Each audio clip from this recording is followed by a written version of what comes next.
સુરેન્દ્રનગરના દુધઈ ગામે ખનીજ માફિયાઓ બેફામ બન્યા છે। સ્થાનિક ગ્રામજનોના જણાવ્યા અનુસાર દુધઈ ગામે આવેલી ગૌચરની જમીન પર બે રોકટોક ગેરકાયદેસર ખોદકામ કરી ફાયર અને સિલિકા સ્ટોનની ચોરી કરવામાં આવી રહી છે અને સરકારને કરોડો રૂપિયાનું રોયલ્ટીનું નુકસાન થઈ રહ્યું છે।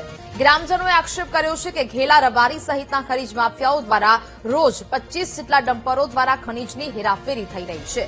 આ અંગે મામલતદારથી લઈને પ્રાંત અધિકારી સુધી અનેક વખત રજૂઆતો કરવામાં આવી છતાં તંત્ર દ્વારા હજી સુધી કોઈ કાર્યવાહી નથી કરાઈ। એટલું જ નહીં, ગેરકાયદેસર ખનનનો વિરોધ કરનાર પંચાયતના સભ્યોને ધમકીઓ પણ આપવામાં આવી રહી છે। સ્થાનિક તંત્રની નિષ્ક્રિયતા સામે ગ્રામજનોમાં ભારે રોષ જોવા મળી રહ્યો છે।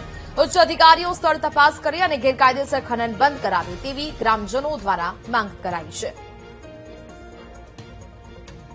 અત્યારે દુધઈમાં સિલિકા સ્ટોનનું જે ખોદકામ છે એના 4 લોકેશન ચાલે છે। એ ચાર લોકેશનમાં એક જ વ્યક્તિ ખોદકામ કરે છે। એ જે વ્યક્તિ છે એને એ ખોદકામ કરી એની રેતી બનાવી અને રેતીના અન્ય જગ્યાએથી પાસ બુક લાવી અને એ પાસ પરમિટમાં બતાવી અને પાછો આનો વેપાર ચાલુ હોય છે।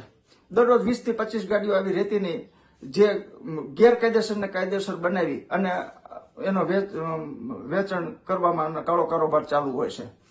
ત્યારે અમારી બાબત એ છે કે તંત્રને અમે વારંવાર રજૂઆતો કરવી કે ભાઈ આ તમે આ ખનીજ ખોદકામ, ખનીજ ગેરકાયદેસર ખનીજ ખનન વહન એ તમે બંધ કરાવો। દુધઈમાં કોઈ પણ એક પણ લીજ નથી।